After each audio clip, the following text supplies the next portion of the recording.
grands chantiers qui ont le mérite d'attirer les investisseurs étrangers et de permettre à la Côte d'Ivoire de faire bonne figure auprès des agences de notation. Plus un pays a des infrastructures, mieux les noter parce qu'il facilite les activités dont les infrastructures sont importantes. Quand un investisseur regarde un pays où il veut investir, il va regarder en premier lieu les infrastructures avant de regarder quelle est l'opportunité d'investir. Est-ce qu'on peut investir dans ce pays et pouvoir se déplacer, pouvoir avoir les infrastructures nécessaires. La famille, dans cette vidéo, ce monsieur a dit quelque chose de très important. Je dis bien, dans cette vidéo, ce monsieur qui est un Ivoirien a dit quelque chose de très important. Dans sa vidéo, il nous fait comprendre que lorsqu'il y a le développement, ça pousse les étrangers, des gros hommes d'affaires, des gros investisseurs à venir investir dans votre pays. J'espère que ce qu'il a dit là va ancrer dans les oreilles de tous ces gens-là qui nous gouvernent, ou encore de tous ces gens-là qui nous dirigent. S'il vous plaît, de grâce, faites l'effort de développer votre pays. C'est vrai, le fait de développer un pays fait en sorte que voilà, les populations sont beaucoup plus épanouies, les populations sont beaucoup plus à l'aise, mais il y a beaucoup d'avantages qui entrent en jeu dans ce processus-là. Il y a beaucoup d'avantages. Vous savez que quand les étrangers viennent investir dans votre pays, c'est une façon de lutter contre le chômage, parce que lorsqu'ils créent les entreprises, les sociétés ou encore les différentes industries, ils emploient nos frères.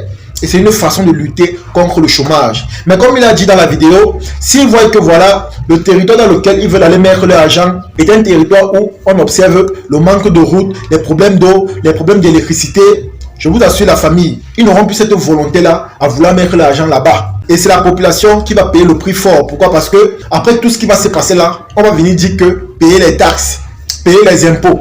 Moi je prends un exemple. Ici au Cameroun dorénavant, tout le monde doit déclarer ses revenus. Peu importe ce que tu fais, que tu sois jongleur, fonctionnaire, entrepreneur, chômeur, tu dois déclarer tes revenus. Tu dois payer tes impôts. Les amis, si on doit déclarer nos revenus et qu'on n'a pas d'ancré, imaginez un peu comment ça peut être difficile pour la population. S'il vous plaît de grâce, essayons de développer notre pays de la meilleure des manières. S'il vous plaît de grâce, créons des routes.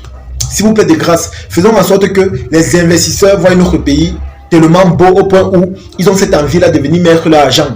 Comme j'ai dit, c'est également une façon de lutter contre le chômage. Le monsieur qui parle ici, c'est un Ivoirien, c'est un expert. Il sait ce qu'il dit, il sait sur quoi il se base pour faire un témoignage pareil.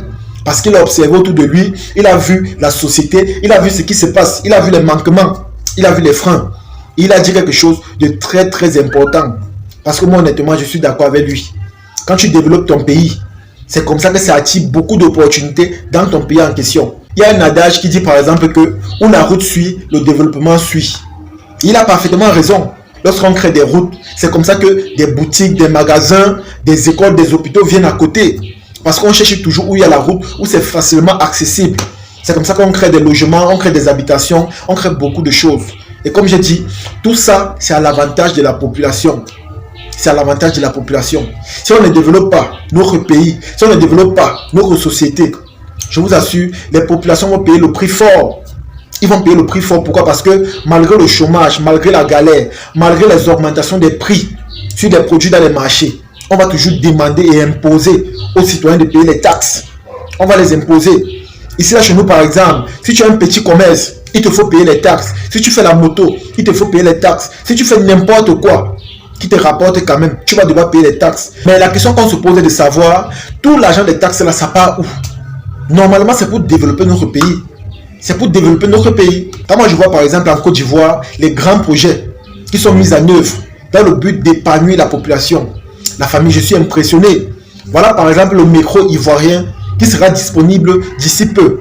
Imaginez un peu comment les populations seront heureuses. Imaginez un peu comment ça va faciliter les déplacements. Pour tous les gens qui arrivent au boulot tout le temps en retard et on les chasse, on les licencie là. Ça sera un avantage ou encore un atout pour eux, pour garder leur poste. Parce qu'avec un micro, tu as juste 15 minutes pour arriver où tu pars. Et pourtant, si tu prends un taxi ou encore un baka, avec les embouteillages et les bouchons, tu risques de faire 1 heure, 2 heures de temps sur place. Et c'est comme ça que la plupart des patrons africains ne veulent pas comprendre ça.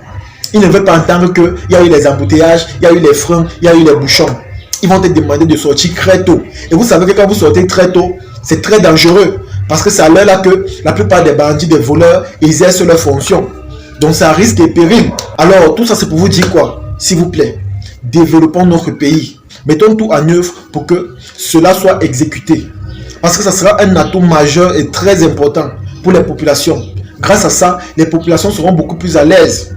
Ils seront beaucoup plus épanouis. Quand vous voyez les pays, par exemple, qui se développent rapidement comme la Côte d'Ivoire ou le Sénégal, le Nigeria, vous allez voir que ce pays se développe grâce aux étrangers qui viennent investir des milliers de dollars dans leur pays.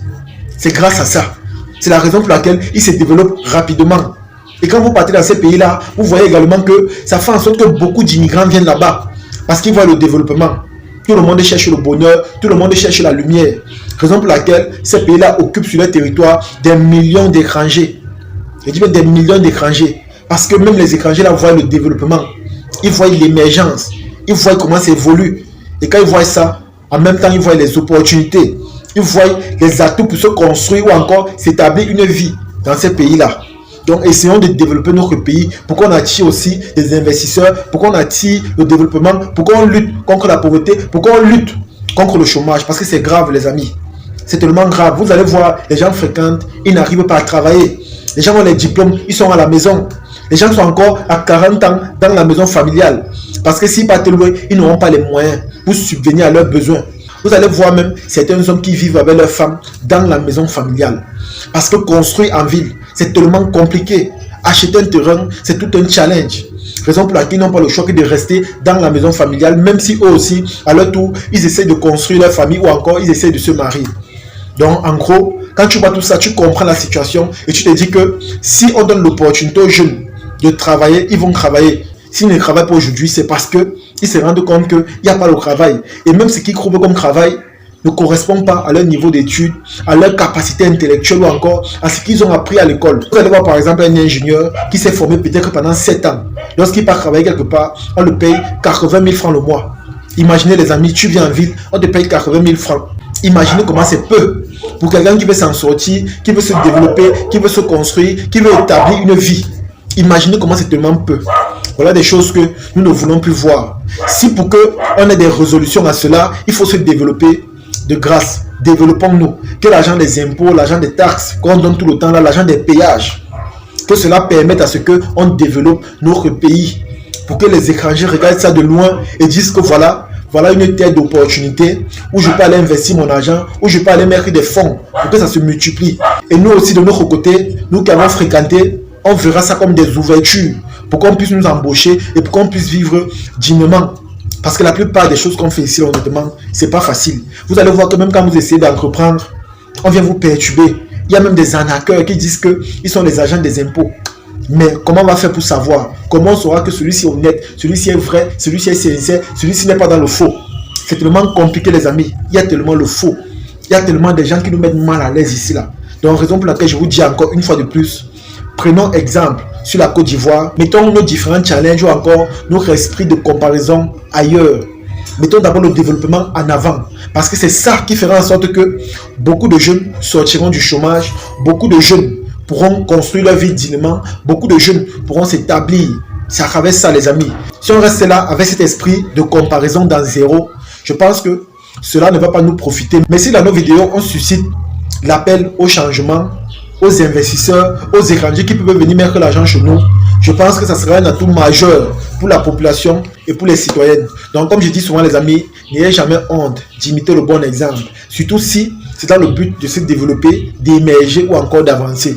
C'est de ça qu'il s'agit. En tout cas, les amis, c'est ici que se termine la vidéo. J'espère que vous avez aimé, j'espère que vous avez apprécié. Partagez la vidéo au maximum et on se dit à la prochaine. Ciao.